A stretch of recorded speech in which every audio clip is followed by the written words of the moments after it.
Welcome to my YouTube channel doctor M N Kiani. और आज की इस वीडियो में मेरा टॉपिक ये है कि ओरिजिन की मदद से आप अपने डाटा जो आपके पास है उसको स्मूथ किस तरह कर सकते हैं। अमूमन ये होता है कि जब भी आप एक्सआरडी का डाटा लेते हैं, रामन का डाटा लेते हैं, यूवी का डाटा लेते हैं, एफटीआईआर का डाटा लेते हैं या कोई भी डाटा जब आप रिकॉर्ड करते हैं तो उसमें कुछ ना कुछ नॉइस होता है। अब हो सकता है बहुत लोगों को ना समझ आ रही है, नॉइस से मुराद है उसमें कुछ अनवांटेड पीक्स होती हैं, कुछ उसमें छोटी छोटी सी पीक्स होती हैं और आप ये चाह रहे हैं कि उस डाटा को आप स्मूथ बना सकें, उसमें से जो नॉइस है वो आप ख़त्म कर सकें। अब नॉइस ख़त्म करने के लिए आपने क्या करना होगा, ख़ास करके जब आप रिसर्च पेपर के पॉइंट ऑफ व्यू से आप ग्राफ प्लॉट करेंगे तो वहाँ पे लाजमी है कि आपका डाटा बिल्कुल परफेक्ट हो और उसमें किसी किस्म का कोई नॉइस ना हो। तो नॉइस को रिड्यूस करने के लिए, नॉइस को मिनिमाइज करने के लिए, नॉइस को ख़त्म करने के लिए आपके पास बहुत सारे सॉफ्टवेयर अवेलेबल हैं। उनमें से एक तो ये कि जब आप एक्सआरडी का डाटा अगर आप एक्सपर्ट हाई स्कोर से आप अगर एनालाइज कर रहे हैं तो उसकी मदद से आप खुद ब खुद वहाँ पे भी आप नॉइस रिड्यूस कर सकते हैं। लेकिन मैं चूँकि जनरल वीडियो बना रहा हूँ, ओरिजिन में वीडियो में आपको समझा रहा हूँ, ओरिजिन से मैं आपको मेथड समझा रहा हूँ। इसका बेनिफिट ये है कि ये आप यूवी के लिए भी यूज़ कर सकते हैं, एफटीआर के लिए भी यूज़ कर सकते हैं, रामन के लिए भी, तमाम डाटा के लिए आप इस मेथड को यूज़ कर सकते हैं। सो ओरिजिन की मदद से आपने नॉइस किस तरह से कम करना है, आपने डाटा किस तरह से स्मूथ बनाना है, ये पूरा मेथड सीखने के लिए आपने वीडियो एंड तक देखनी है। तो इससे पहले मैं वीडियो स्टार्ट करूं, आपसे एक छोटी सी रिक्वेस्ट है कि काइंडली आप चैनल को सब्सक्राइब कर लें, वीडियो को लाइक कर लें और सब्सक्राइब के साथ जो बेल आइकन है उसको प्रेस कर लें ताकि आपको नई आने वाली इंफॉर्मेटिव वीडियोस का नोटिफिकेशन मिल सके। मैं बगैर किसी इंतजार के, आपका टाइम वेस्ट किए बगैर डायरेक्टली आपको स्क्रीन पे ले चलता हूँ। अगर आप स्क्रीन पे देखें, आपके पास ओरिजिन का जो भी वर्जन है उसको आप ओपन कर लें। कोशिश किया करें कि लेटेस्ट वर्जन आपके पास हो। अगर आपके पास ओरिजिन का लेटेस्ट वर्जन 2024 नहीं है तो मेरे चैनल के ऊपर वीडियो बनी हुई है, उस वीडियो को देख के आप ओरिजिन 2024 वर्जन आप खुद भी इंस्टॉल कर सकते हैं। बहुत ही इंफॉर्मेटिव वीडियो है, किस तरह से आपने इंस्टॉल करना है पूरा प्रोसेस मैंने बताया हुआ है। सबसे पहला स्टेप, आपके पास जो डाटा फाइल है, अगर स्काई फाइल है वो आप इंपोर्ट कर लें। कंट्रोल और के का बटन दबाएं तो आपके पास जो स्काई फाइल होगी वो आप इंपोर्ट कर सकते हैं ओरिजिन में। या फिर आप डाटा वाले ऑप्शन पे जाएं, डाटा के अंदर ऑप्शन आती है इंपोर्ट फाइल, तो वहाँ से आप डाटा को इंपोर्ट कर सकते हैं। तो इसमें मैं हर एक वीडियो स्टार्ट यहाँ से ही करता हूँ, चूँकि बाद स्टूडेंट को आइडिया नहीं होता कि किस तरह से हम स्काई फाइल इंपोर्ट कर सकते हैं, तो इसलिए मैं इंपोर्ट वाला ऑप्शन मैंने आपको बता दिया। उसके बाद आप चले जाएं जी एनालिसिस के ऑप्शन पे, और एनालिसिस के अंदर जो लास्ट पे ऑप्शन है पीक्स एंड बेसलाइन करेक्शन, वहाँ से आप पीक्स की बेसलाइन करेक्ट कर सकते हैं। उससे ऊपर जो ऑप्शन है स्मूथिंग की ऑप्शन है, ये देखें सिग्नल प्रोसेसिंग, और सिग्नल प्रोसेसिंग के अंदर स्मूथ की ऑप्शन है।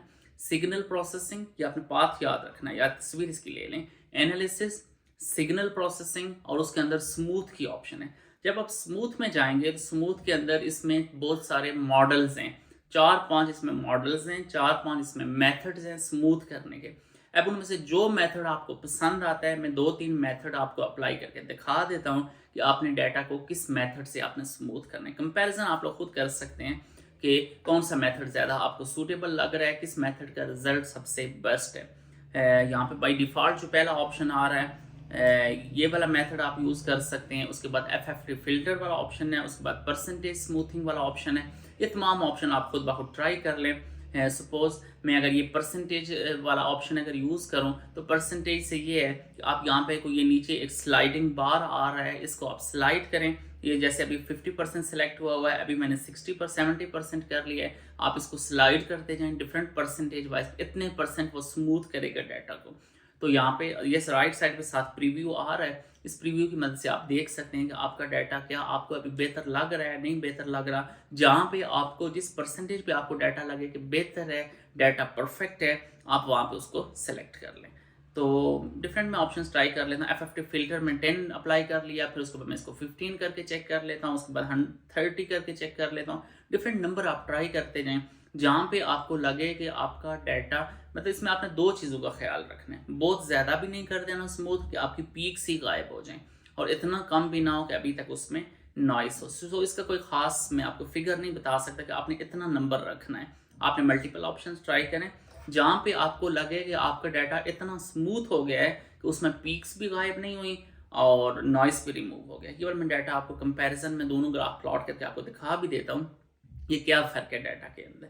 यहाँ पे मैं साइड बाय साइड दोनों को प्लॉट करके मैं आपको दिखा देता हूँ कि इसमें क्या डिफरेंस आया है। जहाँ पे आपको लगे कि अभी ये बेहतर है, डाटा एक्सेप्टेबल है, पेपर के पॉइंट ऑफ व्यू से सफिशेंट है स्मूथिंग, तो ये देख लें। आपके पास लेफ्ट साइड के ऊपर जो है वो मेरे पास ओरिजिनल डाटा है और राइट साइड के ऊपर मेरे पास स्मूथ डाटा है। तो इस तरह से भी आप भी डाटा को स्मूथ करके तो रिसर्च पेपर में या थीसिस वगैरह में आप डाल सकते हैं। तो अब इसके अलावा दूसरा मैं ऑप्शन ट्राई करके भी आपको दिखा देता हूँ। मैंने आपको बताया 4-5 इसमें मॉडल्स हैं, आप डिफरेंट मॉडल्स को ट्राई कर सकते हैं। एनालिसिस, सिग्नल प्रोसेसिंग, स्मूथ, और स्मूथ के अंदर फिर बहुत सारे मॉडल्स हैं। सपोज ये वाला है लोनेस वाला, लेकिन ये बहुत फजूल सा, इसमें बिल्कुल ही वो डाटा स्मूथ सा हो जाता है, तो इसमें पीक्स ही गायब हो जाती है। इसके अलावा और बहुत सारे ऑप्शन है। FFT फिल्टर, सपोज मैं अगर इसमें 5 या 15 करके ट्राई कर लूँ, ये देखें ये मेरा डाटा। मैं अमूमन खैर FFT फिल्टर वाला यूज़ करता रहता हूँ, लेकिन इसमें आपने नंबर है वो बहुत मतलब 5-10 के इस तरह यूज़ करना है। बहुत ज़्यादा नंबर आप यूज़ करेंगे तो आपकी पीक्स ही गायब हो जाएगी। तो ये वाला मैं तो खैर अमूमन ये मॉडल यूज़ करता रहता हूँ। इसमें यह कि डाटा हमारा काफ़ी बेहतर हो जाता है। उसके बाद अब इसमें बेस लाइन भी इसकी करेक्ट कर लें तो डाटा आपका मज़ीद परफेक्ट हो जाएगा। ये भी इसकी मैंने सेपरेट वीडियो भी बनाई हुई है, वहाँ से भी आप देख सकते हैं। सब्ट्रैक्ट बेस लाइन वाले ऑप्शन पे जाएं, एनालिसिस में पीक एनालाइजर में सब्ट्रैक्ट बेस लाइन, और यहाँ पे कांस्टेंट की जगह आप यूज़र डिफाइंड यूज़ करें। और ये जो हॉरिजेंटल बेस लाइन है, आपके पास रेड पॉइंट्स नज़र आ रहे हैं, इन रेड पॉइंट्स को आप इसमें बेस लाइन में आप स्ट्रेट लाइन की सूरत में आप बना लें तो आपकी बेस लाइन जो होगी वो करेक्ट हो जाएगी। अब यहाँ पे मॉडिफाई, डिलीट, ये जो कुछ पॉइंट्स ऊपर नीचे हैं इनको आप करेक्ट कर लें।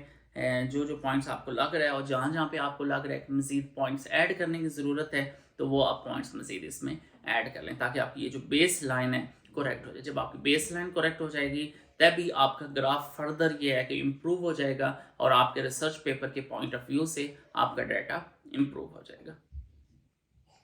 तो यहाँ पे जो अवेलेबल पॉइंट्स हैं पहले मैं उनको सीधा कर लेता हूँ, और उसके बाद अगर मुझे लगे कि मज़ीद पॉइंट्स की ज़रूरत है तो यहाँ पे ऐड के ऑप्शन में जा सकते, लेकिन मेरे ख्याल यहाँ पे तो सफिशेंट है।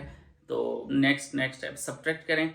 ये बेस लाइन आपकी हो गई है सब्ट्रैक्ट, और अब आप सब्ट्रैक्टेड और ओरिजिनल वाले को आप कंपेयर करें तो अब आपको आइडिया हो जाएगा। सब्ट्रैक्टेड वाले को और ओरिजिनल जो स्मूथ हुए बगैर डाटा था, उन दोनों का मैं कंपैरिजन आपके सामने शो कर देता हूँ। तो ये आपको लग रहा होगा कि इसमें स्मूथ भी हो गया है, इसकी बेस लाइन भी करेक्ट हो गई है, और ये परफेक्ट है for the research paper point of view. तो इस तरह का जब आप ग्राफ डालेंगे आपका ग्राफ अट्रैक्टिव होगा। मैं देखता हूँ बास स्टूडेंट के जो रिसर्च आर्टिकल्स होते हैं उन्होंने इवन स्मूथ भी नहीं किया होता, उस बेस लाइन नहीं करेक्ट की होती।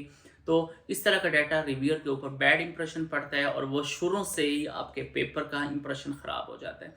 तो आप भी कोशिश किया करें इस तरह से आप डाटा को स्मूथ करके और बेस लाइन उसकी करेक्ट करके आप डाला करें ताकि वो अट्रैक्टिव आपके पास ग्राफ बने। तो मैंने कोशिश की है एक एक स्टेप आपको स्क्रीन पे दिखाने की, एक एक स्टेप एक्सप्लेन करने की, एक एक स्टेप स्क्रीन पे समझाने की। लेकिन अगर आपको नहीं समझ आ रही, आप वीडियो को 2 बार देखें, 3 बार देखें, मल्टीपल टाइम्स आप वीडियो को देखें। फिर भी अगर आपको किसी किस्म का इशू हो, आप कमेंट सेक्शन में आएँ, मैं आपको विदिन 1 आवर आपको मैं प्रॉपरली रिस्पॉन्ड करूँगा। एक एक कमेंट्स का मैं आपको प्रॉपरली गाइड करूँगा। काइंडली चैनल को सब्सक्राइब कर लें, वीडियो को लाइक कर लें। Thank you so much. अल्लाह हाफिज़।